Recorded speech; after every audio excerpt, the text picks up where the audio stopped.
So I'm going to briefly review some of what I told you last time, and then I'm going to walk through, as I mentioned, I'm going to walk through the Disney film Pinocchio, and which I presume most of you have seen.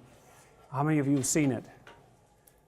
Yeah, okay. Well, that's so as I think I mentioned, that's something in and of itself, right? I mean, the fact that you've all seen it means that it's a production of cultural significance, and because it's such a strange artifact, that's one way of looking at it, it might be worth trying to take it apart to understand why it is, for example, that you even understand it. And so I offered you the proposition last week that we view the world essentially through a narrative lens, and I believe that we view the world through a narrative lens because the fundamental problem that we have to solve as living creatures is how we should act in the world.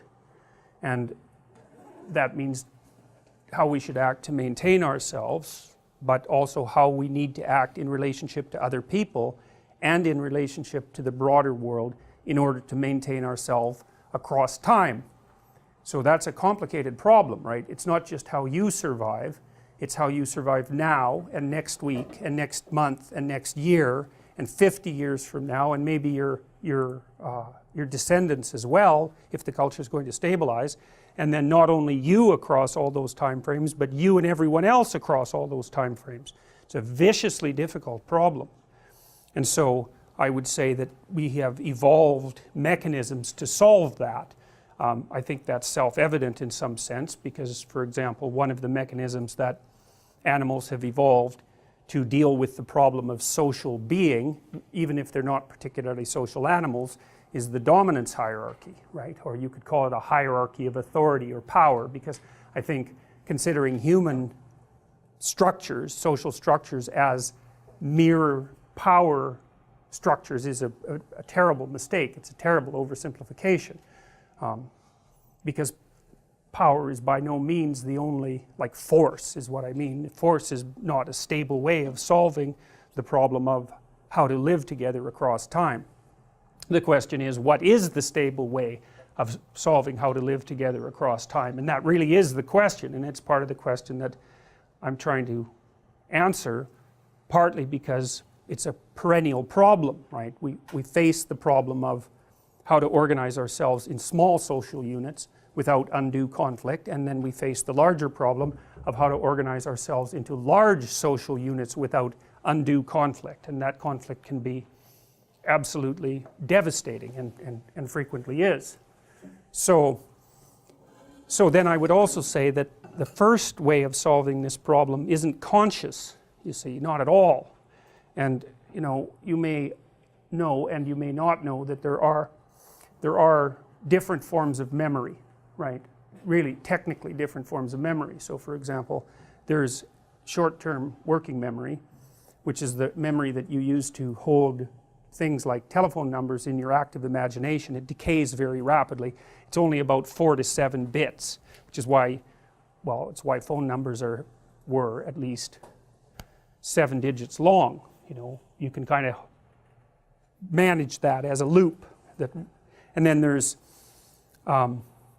episodic memory, and that has two elements. One is semantic and the other is episodic. It's what's the name of that? Someone said something? Procedural? Yes, well, there's procedural memory, and then there's another, the kind of memory that you use to represent your experiences to yourself. So let's say it's image laden, and the other one is semantic, and semantic is your memory for facts, and those are quite different. So for example, procedural memory, that's how you ride a bike, that's how you play the piano, that's how you play jazz music if you're in a combo. It's the memory, it's a funny kind of memory because it's actually built right into you, you know. I mean, so is the kind of memory that you use to represent your own life, but it's much more malleable in some sense. So what that means is that in your procedures there is information that you don't know about. It's patterned information that you don't know about. Part of that is how to act. You know, like when you walk into a social gathering, you don't really think through how you're going to act. You know how to act. And if someone asked you, exactly what it is that you're doing and why. You could formulate a story about it, but the probability that it's the existence of that story that enabled you to act that way is zero, because you have to react way faster than that. And so, you know, you have social knowledge built into your nervous system because you've practiced being a social being for a very long period of time. And of course then that social being has been shaped for forever, really, and it's the right way of thinking about it.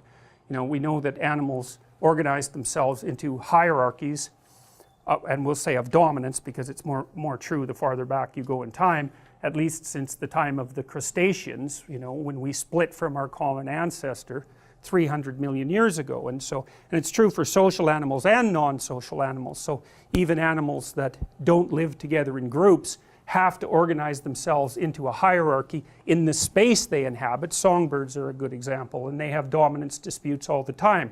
Partly that's, you can hear them having their little dominance disputes in the spring when they're singing, because basically what they're singing is, I'm pretty damn healthy and I'm ready to go, and if you're another bird like me, you better steer clear of this tree.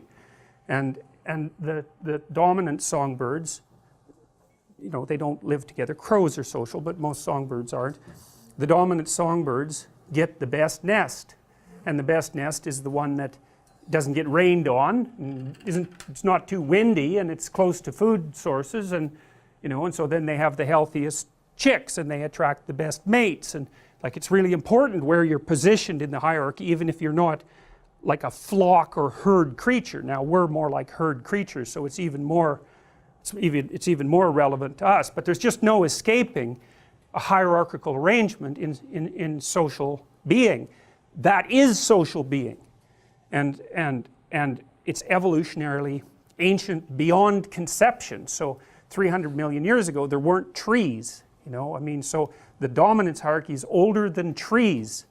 So that's really something to think about. And then, you know, when you're thinking about the reality that shaped us, say from an evolutionary perspective, but also from a cultural perspective, what you have to understand is that the things that have shaped us most are the things that have been around the longest. And so you could say those are the most real things. And you can't even see some of them. Like, it's not like you can come in here, well, it's not exactly true. You can't come in here and see the multiple dominance hierarchies that are at work. You can in a way, because the chairs are set up to face this way and I'm facing that way, and that gives you some clues about the social order here, and you take the cues instantly, right? You come down, you sit in the chairs, you organize yourselves according to mutual expectation, and that's part of your procedural knowledge about how to behave as a social creature. Now, that knowledge is really, really deep, and a lot of it's coded in your behavior. Now, and in other people's behavior as well. And that's, you know, that's the expectations you have of other people and of yourself, and a lot of those are implicit, right? So when we're interacting, there's a very large number of things that you just don't get to do, and you know that too, and you won't do them, and that way we can act as if we understand each other, even though we don't, because you're really complicated and I'm really complicated, and there's lots of situations where we might really be in conflict, but because we share a map of the culture, the cultural expectations, it makes part of our, it's built right into our perception. You will act out that set of expectations, and so will I.